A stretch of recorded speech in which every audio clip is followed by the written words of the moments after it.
Alors bonjour à toutes et à tous et merci Marine. On a déjà parlé de beaucoup de sujets, beaucoup de thèmes, de nombreux sérieux et graves, mais parce que notre combat est planétaire et que nous sommes citoyennes et citoyens du monde, je veux, moi, vous parler de pays lointains, mais qui résonnent en chacune et chacun d'entre nous.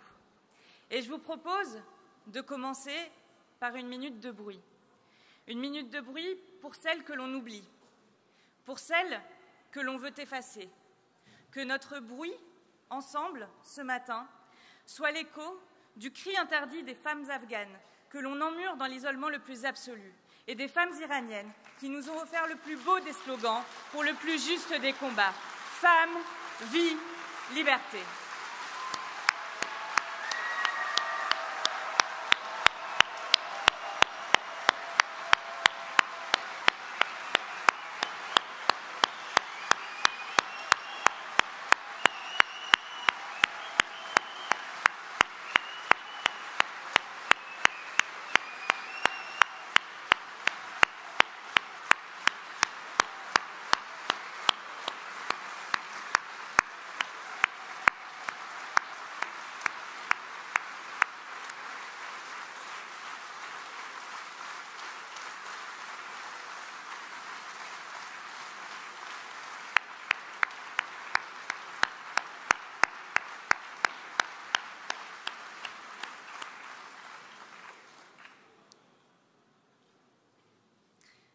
Après cette minute de bruit grave, mes premiers mots seront pour toi, Marine. Pour te dire, Marine, chère Marine, que ma solidarité est indéfectible, que je connais la difficulté de la tâche qui est la tienne, te dire que tu as toute ma confiance et tout mon soutien. Nous pouvons avoir des désaccords entre nous, mais ils ne mèneront pas à la désunion. Car toi comme moi, et tu l'as dit, nous avons connu les années difficiles de notre parti. Quand au fond du trou, le Parti vert n'a dû sa survie qu'à notre capacité à tenir bon, ensemble, groupés et solidaires. Il y avait plus de travail à faire que de bras pour l'accomplir. On a joué les petites mains pendant longtemps. Et nous savions toutes les deux que le désordre n'est pas la solution et que la cacophonie est la pire ennemie de l'écologie. Alors, c'est vrai que le peuple vert n'a pas tout à fait la discipline de l'armée rouge. J'en conviens.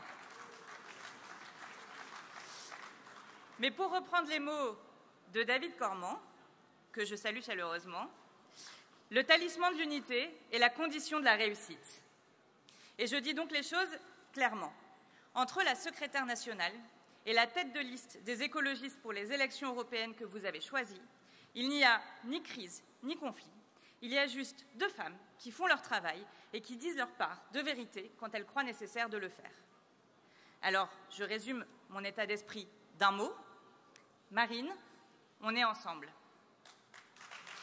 Cyrielle, on est ensemble. Sandrine, Yannick, Eric, on est ensemble.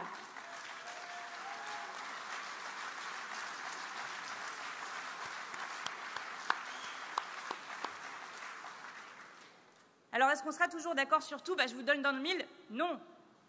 Mais nous avons la responsabilité de réussir. Et nous n'avons donc pas le droit de nous diviser dans de vaines querelles que nous alimenterions nous-mêmes.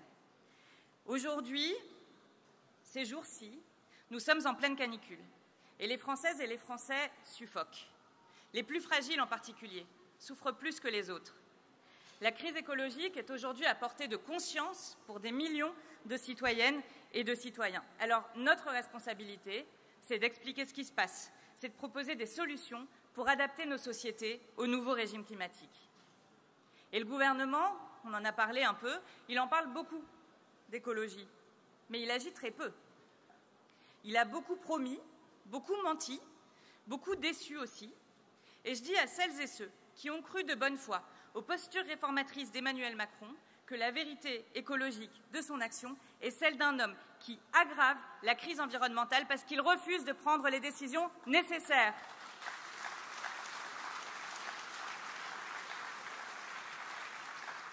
Et cela pour une raison simple. Il ne comprend pas la dimension systémique de la crise écologique. Il lui manque une vision claire et de la volonté politique. Il est prisonnier des lobbies et d'une vision obsolète. C'est clair en France et c'est clair au niveau européen. Et d'ailleurs, l'entretien qu'il a donné hier au Point, ou un publi-reportage, comme on veut l'appeler, est la marque de cet esprit engoncé dans des certitudes dépassées. Il le dit d'ailleurs lui-même. Son Europe, c'est l'Europe des marchés. Une Europe qui n'a ni cœur ni âme. Celle que nous, les écologistes, nous défendons.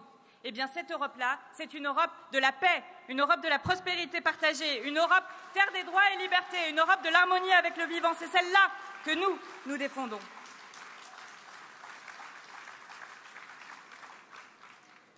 Alors, je vous parle de cet instant un peu suspendu, où je suis déjà candidate, mais pas encore tout à fait en campagne. Je vous parle en tout cas depuis une inquiétude et aussi depuis une exigence. L'inquiétude, c'est celle qui nous étreint face au dérèglement du monde. L'exigence, c'est celle qui nous mobilise pour construire une issue à la conjonction des crises qui menacent notre avenir. Qu'on l'appelle éco-anxiété, solastalgie, collapsologie. Notre inquiétude est un pont battu entre l'insurrection qui nous guide et la socialisation des moyens de lutte contre la dégradation accélérée du vivant qui se déroule sous nos yeux. Notre exigence doit nous conduire à nous dépasser. Et c'est précisément l'enjeu des États généraux de l'écologie dont Marine Tondelier a parlé, que porte Léonore Monconduit et auquel nous allons assister juste après. C'est aussi l'enjeu de la campagne des européennes. Nous devons chercher à rassembler le plus largement possible. Alors, vous m'avez fait l'honneur, l'immense honneur, de me choisir pour conduire la liste aux élections européennes. C'est une grande responsabilité qui intervient dans un moment difficile, un moment de bascule pour l'histoire de l'humanité, un moment où les écologistes doivent exceller dans l'art de convaincre de la justesse de leur position et où nous sommes attaqués en permanence. J'y reviendrai. Mais je veux dire aussi l'honneur qui est le mien de prendre la suite pour piloter cette campagne européenne des écologistes de Yannick Jadot, qui a supporté nos couleurs avec constance, avec force, même dans les moments difficiles, même quand on nous donnait perdant, et qui nous a accompagnés vers une très belle victoire en 2019.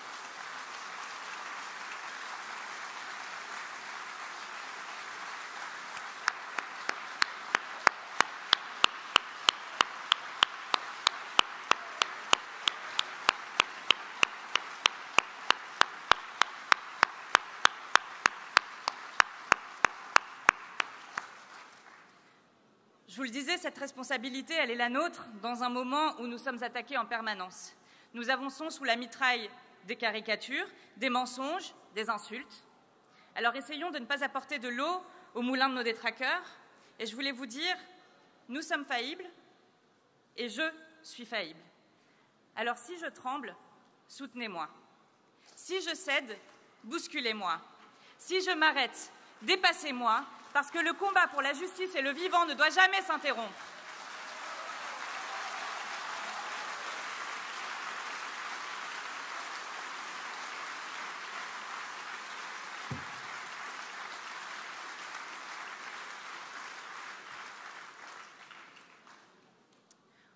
On ne parle jamais de nulle part.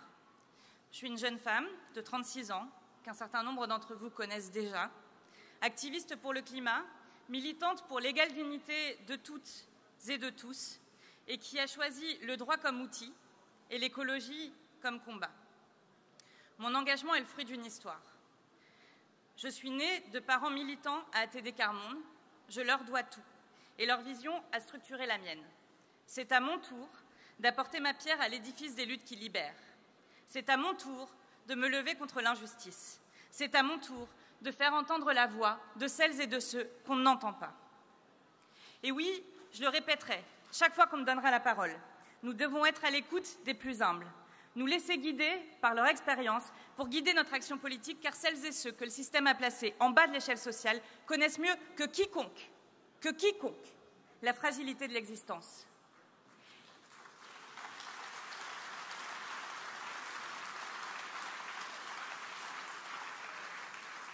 Cette conviction-là n'est pas négociable. Elle me porte et, si j'ose dire, elle me hante. Car qu'est-ce que l'écologie, si ce n'est la prise de conscience de la fragilité? Fragilité individuelle et fragilité collective. Fragilité du miracle de la vie, fragilité des écosystèmes. Fragilité des sociétés et fragilité de l'humanité. Et si le monde est fragile, alors nous avons le double devoir d'être forts pour le protéger et doux pour le préserver. Je vous invite donc à conjuguer force et douceur. J'irai même plus loin. Et je vous invite à prendre conscience que la douceur est une force, une puissance politique dont je vous appelle à mesurer l'étendue. La puissance de la douceur.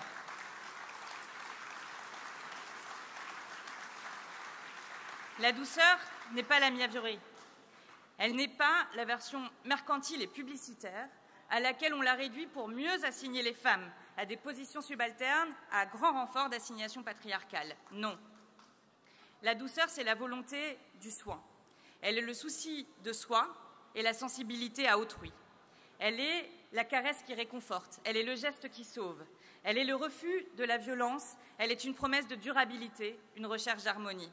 Elle est une entrée en communion. Elle est le chemin du sensible. La douceur, ce n'est pas ce qui cède, c'est ce qui résiste. Et je veux en réhabiliter les vertus curatives et la portée révolutionnaire. Parce que dans l'âge de la colère, quand le ressentiment est un carburant des extrêmes, quand la violence est la grammaire proliférante de la haine, quand des brasiers s'allument et que la vie s'éteint, la douceur est un horizon de sauvegarde.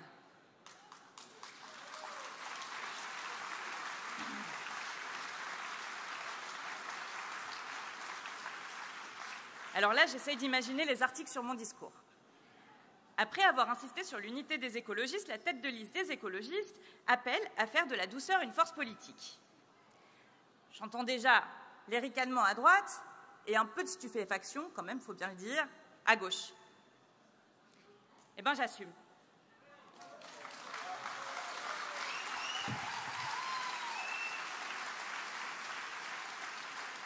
Je sais que la douceur n'est pas cotée en bourse, mais c'est tout simplement parce qu'elle n'a pas de prix. Et je le répète, la douceur est politique. D'ailleurs, son occultation du registre des valeurs politiques en dit long sur la crise de civilisation que nous traversions. Allez dire à nos anciens, maltraités dans les EHPAD, pour augmenter des dividendes auprès des actionnaires, que leur vieillesse n'a pas besoin de douceur. Allez dire aux exilés, ballottés par le chaos du monde, qu'on abandonne dans le désert, qu'on laisse se noyer en mer et que partout on traque et on chasse, les traitant comme des pestiférés, que leur vie ne mérite pas la douceur d'un accueil digne. Allez dire aux victimes de féminicide que la douceur n'est rien. Allez dire au petit Naël, mort sous les balles d'un policier ivre de son pouvoir, que le monde n'a pas besoin de douceur. La douceur, c'est l'autre nom de l'humanisme, l'autre nom du féminisme, l'autre nom de l'écologie. Et c'est le vrai drapeau des humiliés, le seul espoir de la sauvegarde, le dernier rempart contre le fascisme, parce que c'est tout simplement la meilleure part de ce que nous sommes. Soin, écoute, fragilité, sensibilité, empathie, consentement, solidarité, voilà les piliers de la politique de la douceur. Et voilà pourquoi, dans la campagne à venir, je défendrai une Europe du Caire. C'est-à-dire une Union européenne qui, partant de l'analyse des vulnérabilités du monde, propose une protection au plus humble et fasse de la préservation du vivant une règle. Car oui, le Caire est encore une idée neuve en Europe et les écologistes, je sais que je peux compter sur mes co-candidates et co-candidats, la défendront avec force.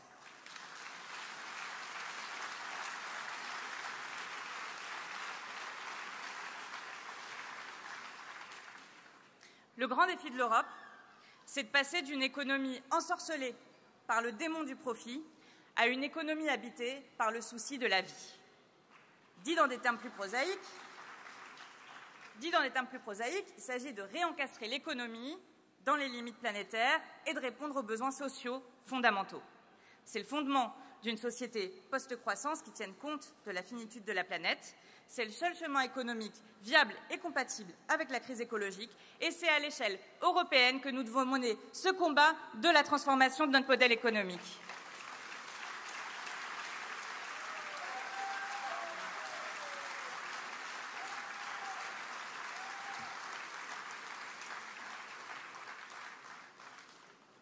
Et là, je cherche du regard Benoît Biteau. Ah, me voilà rassurée. Parce que c'est aussi évidemment à l'échelle européenne que se mène la bataille pour un autre modèle agricole.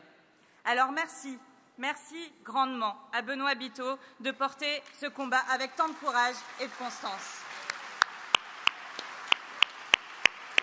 Nous continuerons à lutter ensemble contre les ravages de l'agro-industrie qui condamnent les paysans et détruit l'environnement. Et tout est lié. Et je veux saluer, et toi avec, le convoi de l'eau qui est parti de Sainte-Soline et qui porte l'idée que l'eau est un commun naturel précieux que nous devons absolument préserver, économiser et partager équitablement.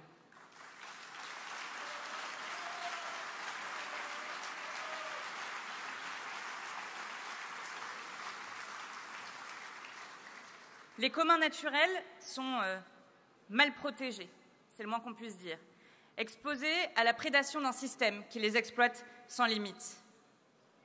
Avec Caroline Rose, au Parlement et sur le terrain, nous nous sommes battus pour la préservation des océans contre l'exploitation minière en eau profonde. Je veux la remercier aussi chaleureusement.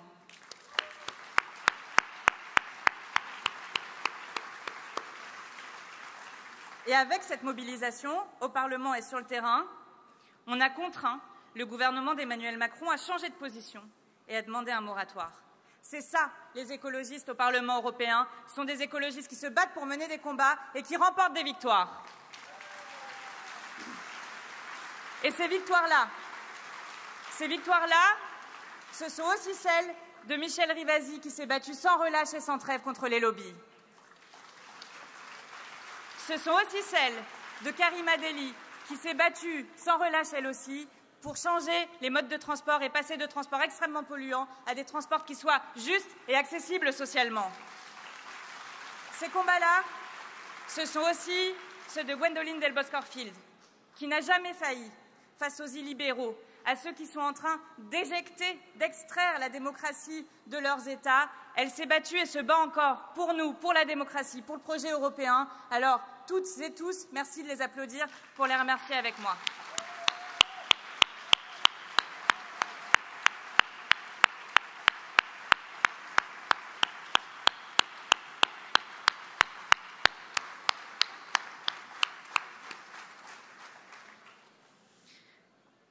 Je reviens sur ces combats qu'on gagne, parfois de justesse. Je pense par exemple à la bataille sur la restauration de la nature, dont vous avez certainement entendu parler à l'ouverture de l'été.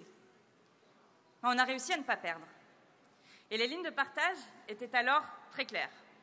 Les écologistes soutenus par la gauche défendaient le texte, et la droite et l'extrême droite se battaient contre. C'est ça le triste visage de la scène politique européenne, une droite totalement cannibalisée par l'extrême droite. Alors que faire? Eh bien, nous devons, lors de ces élections européennes, envoyer siéger le maximum de députés écologistes.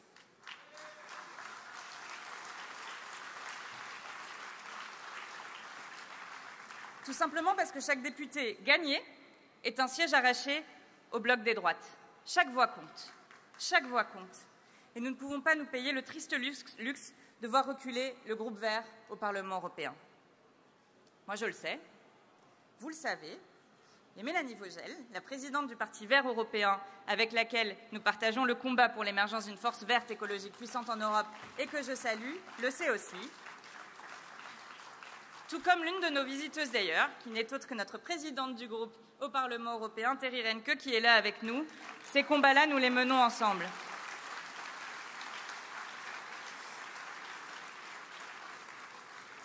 Au sein de l'Alliance de la gauche et des écologistes, nous sommes tout simplement les pro-européens et les plus fédéralistes. Nous prenons donc, je viens de le souligner, cette élection européenne très au sérieux, et ce depuis toujours. Elle n'est pas une répétition générale ou un marchepied avant la présidentielle, elle est en elle-même un enjeu politique majeur.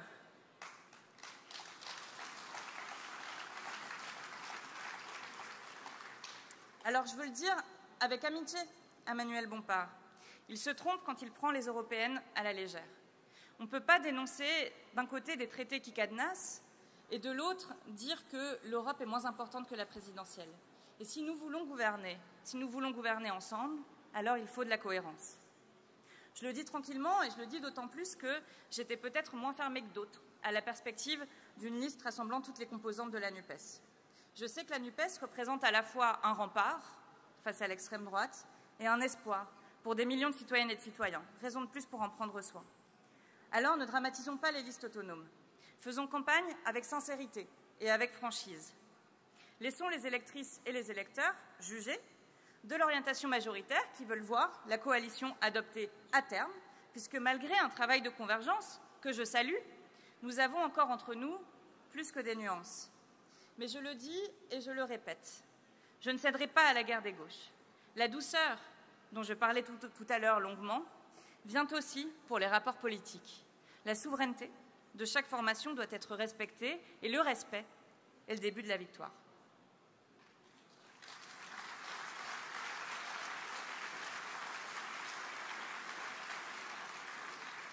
Alors je comprends que d'autres portent une autre stratégie. Mais ce que je leur dis, nous saurons nous retrouver. La NUPES vit et la NUPES vivra.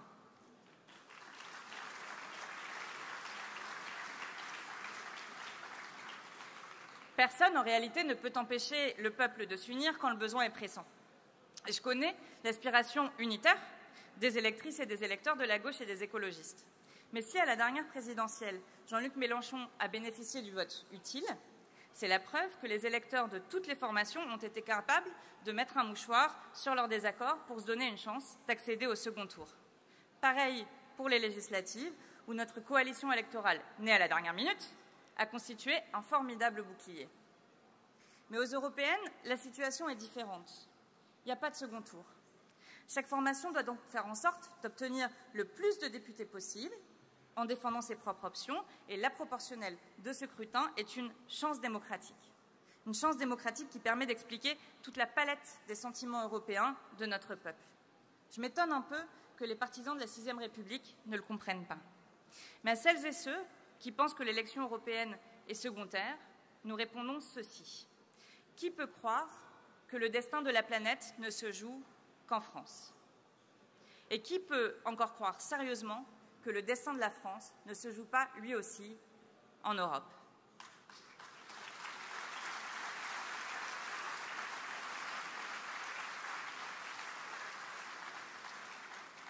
On ne construit pas la France dans un seul pays.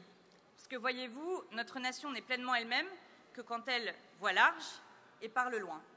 C'est ainsi. Et en prononçant ces mots, je veux préciser que si j'aime mon pays, si je défends sa place dans le concert des nations, et n'ai aucune naïveté sur l'âpreté des enjeux géopolitiques, notre vision de la France, elle n'est pas impériale, elle est universaliste, et ça, c'est différent.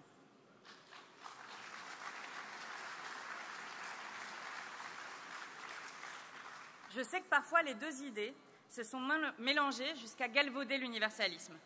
Mais l'impérialisme, c'est le contraire de l'universalisme. Le premier est conquête, prédation, chosification. Le second appelle à une cosmopolitique basée sur l'intérêt général du genre humain. Nous sommes les descendants de cette vision de l'universalisme dont l'idée de l'unité écologique du monde est une reformulation. J'insiste sur cela, parce que c'est au nom d'un universel mal compris que les pires volontés d'assujettissement et de domination se sont déployées. Toute l'histoire européenne est marquée par la volonté impériale et l'expansionnisme colonial qui ont causé tant de souffrances.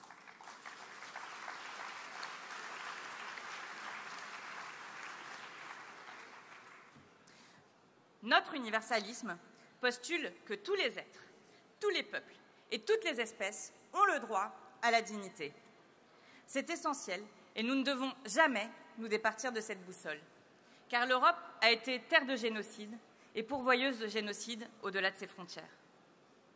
Le poison du racisme et de l'antisémitisme pollue encore notre continent. Et notre devoir le plus ardent est de les combattre, quel que soit leur visage et leur forme. Et c'est d'abord dans nos têtes, qu'il faut extirper les représentations nauséabondes sédimentées par des siècles de préjugés. Se civiliser, c'est d'abord arrêter de regarder l'autre comme un ennemi. C'est accepter notre unité et notre diversité, notre identité commune et nos identités singulières, humains multiples que nous sommes, libres et égaux. Pour toutes ces raisons, l'Europe des barbelés ne sera jamais la nôtre. L'Europe des discriminations ne sera jamais la nôtre. L'Europe d'Orban qui attise la haine. L'Europe de Mélanie qui poursuit les familles homoparentales de sa vindicte, cette Europe-là ne sera jamais la nôtre. Toutes les familles ont le droit de citer. L'amour n'est pas un crime. L'extrême droite doit être combattue et l'extrême droite doit être battue.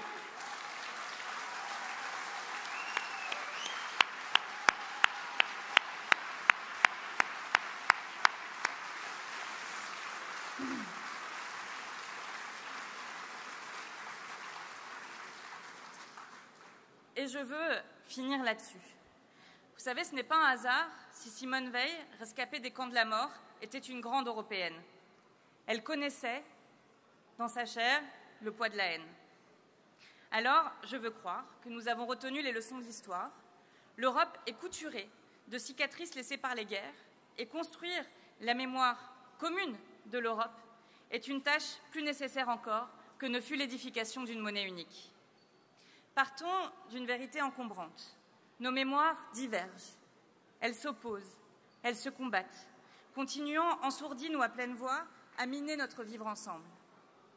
Humains de condition, nous sommes condamnés à nous souvenir autant qu'à oublier.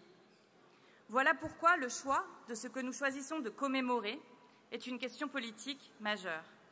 Nos célébrations, nos statuts, nos noms de places et de rues disent davantage ce que nous voulons être encore que ce que nous avons été. Délaisser l'enjeu mémoriel, c'est trahir l'avenir, car aucune paix ne sera durable sur ce continent si nous n'arrivons pas à extirper de nos souvenirs les rêves de vengeance. Les victoires des uns sont les défaites des autres. Notre vieux continent a une histoire riche, hérissée d'affrontements, de conflits, de guerres, de génocides. Nous avons dû les surmonter pour parvenir à l'édification d'un avenir commun. Des frontières aujourd'hui disparues habitent encore nombre de cœurs et d'esprits européens. Un des défis à relever par l'Union européenne est la construction d'une puissance qui ne se fonde pas sur des volontés de conquête et des nostalgies impériales.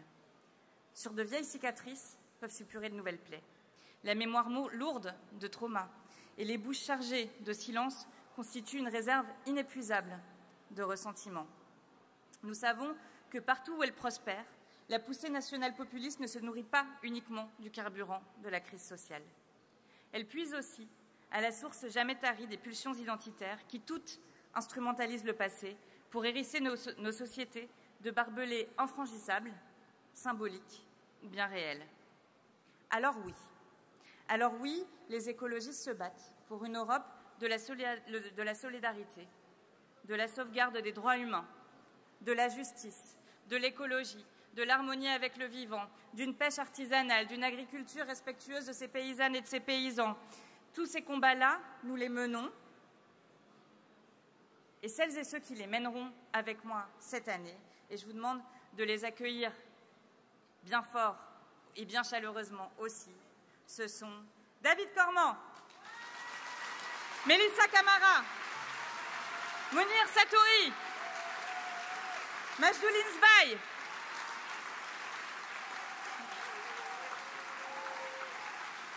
applaudissez plus fort pour qu'ils osent monter. Abdoulaye Diarra, Caroline Rose, Benoît Biteau, Stéphanie Dembach, Damien Carême, Aminata Palu, Claude Gruffat, Rachel Savin, Régis Godec, Bénédicte Monville et Christian Lamince. Je les sais mobilisés, je les sais combattantes et combattants, je les sais déterminés, je les sais à votre écoute, avec une envie de travailler et de mener ce combat ensemble. Voilà ce que je voulais vous dire. Vive l'écologie, vive la République et surtout, vive l'Europe!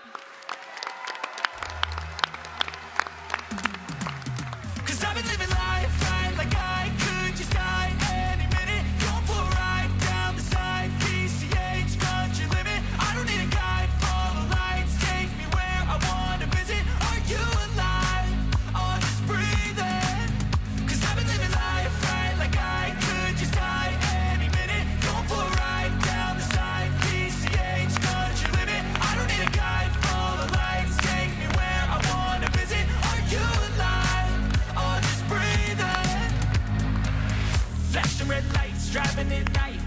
this ride, feeling alive. Nothing in sight, forever in flight. Follow those lines, we'll make it this time. Blurry street lights, work as a guide to memories that we're making tonight.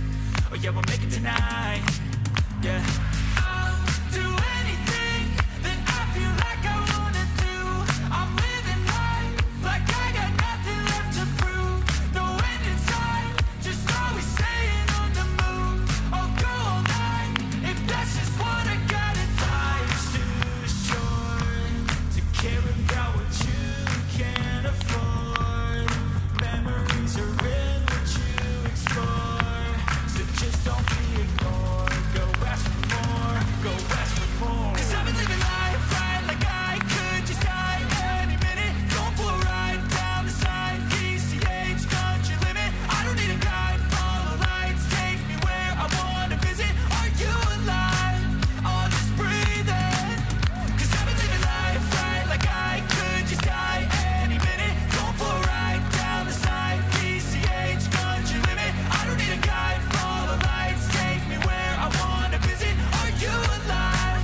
Or just breathing? I'm in a race that everybody's chasing fast. They wanna be that someone on the screen at last. They ain't looking inside for their needs in life. They wanna be like by everybody in sight. But trust me, being free ain't spotlights. No, it's long nights and it's long fights with yourself all the time to get your mind right. But if you put in the work, you can find the light, alright? I'll do it.